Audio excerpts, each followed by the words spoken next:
So city expand చేస్తే తప్ప ఈ లివింగ్ పాపులేషన్ అందరికీ కూడా మనము కంప్లీట్ సదుపాయాలు ఇవ్వడానికి ఆప్షన్ లేదు కాబట్టి నెక్స్ట్ మేడ్చల్ తర్వాత ఉన్నది తూప్రాన్ చేగుంట. కాబట్టి తూప్రాన్ చేగుంట నెక్స్ట్ ఇప్పుడున్న కొంపల్లి మాదిరిగా అయ్యే అవకాశం ఉంటుంది.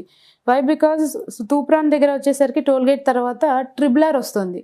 ఈ ట్రిబులార్ని ఉద్దేశించుకొని అటువైపు బాగా మార్కెట్ ఇప్పుడు భూమి అనేది చాలా బాగా ముందస్తులో నడుస్తుందండి తూప్రాన్ చేగుంట వైపు. ఓకే, సో మనకి as it is Kompally Medchal ఎలా అయితే మన కళ్ళ ముందే శరవేగంగా డెవలప్ అయ్యిందో నెక్స్ట్ చేగుంట తూప్రాన్ ఇవి కూడా అదే స్థాయిలో అండి. ఇప్పుడు చేగుంటలో ఇప్పుడు పెట్టుబడి పెడితే కొనగలిగితే గనక నెక్స్ట్ 4 years లో వాళ్ళు మంచి రిటర్న్స్ అంటే పెట్టిన దానికంటే 4 రెట్లు ఎక్కువ తీసుకున్న వాళ్ళు అవుతారు. లాస్ట్ 5 years బ్యాక్ లో కొంపల్లిలో ఉన్న ల్యాండ్ వాల్యూ ఇప్పుడు చూసుకున్నట్లయితే 10 రెట్లు పెరిగింది. ఈ మధ్య ఈ జస్ట్ 5 years లోనే 10 times పెరిగింది కొంపల్లి ఏరియాలో. సో